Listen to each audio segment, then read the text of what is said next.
Thank you. Seeing no other comments, Councillor Hart, will you move to receive the deputant? All those in favour? That carries. Thank you very much.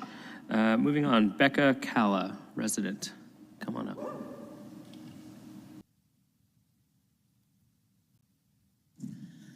Hello, I'm Becca, Sheridan graduate, local entrepreneur, and citizen of Cooksville.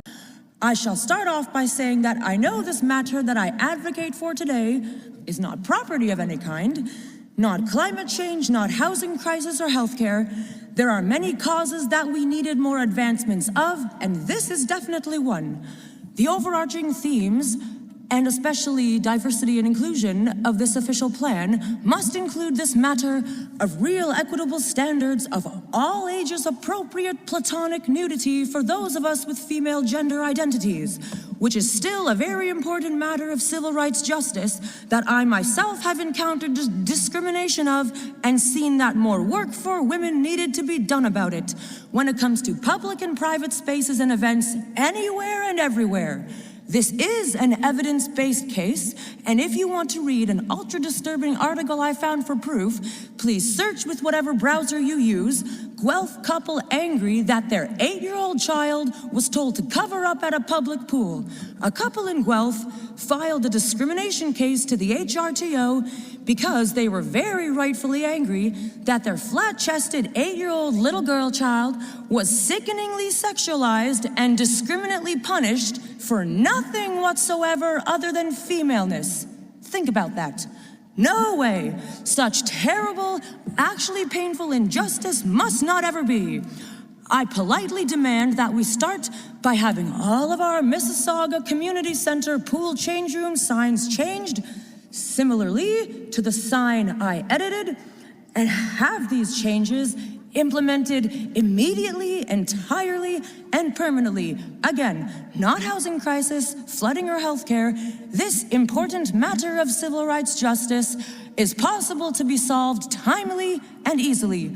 Similarly to those discriminant construction signs that only said men at work, that was likewise a matter of systemic discrimination that was subtlized and made to look like not a big deal when we know it really actually was.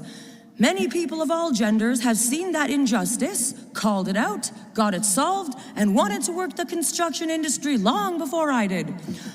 We must have mass public education taught to not objectify women like that, to see female nipples or nude chest and torso as indecent, because that has only been a misogynistic fallacy.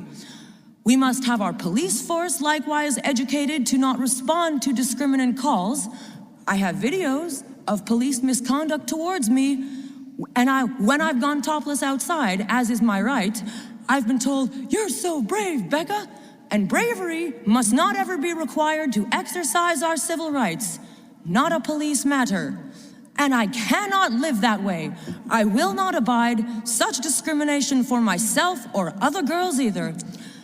And when we think about people of male gender identities have been granted this simple civil liberty their whole lives, protected, defended, and supported, regardless of age, fitness, body hair, appeal or unappeal, while the same civil liberty was actually criminalized for women, which has made me literally sick and suicidal, cumulatively, along with many other things.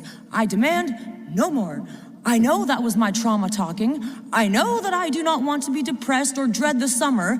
I do demand to not be deprived this simple civil liberty and to live a full mortal life.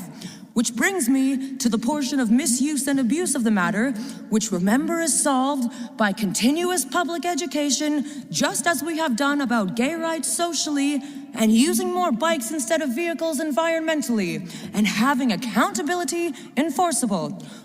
We know that hypersexuality is a symptom of sexual assault, and this is another major reason why we must have the purity and platonicness of general nudity separated from pornography, because those are very two different things. Help me get us to the safer, better, fairer place that our whole mortal world must be.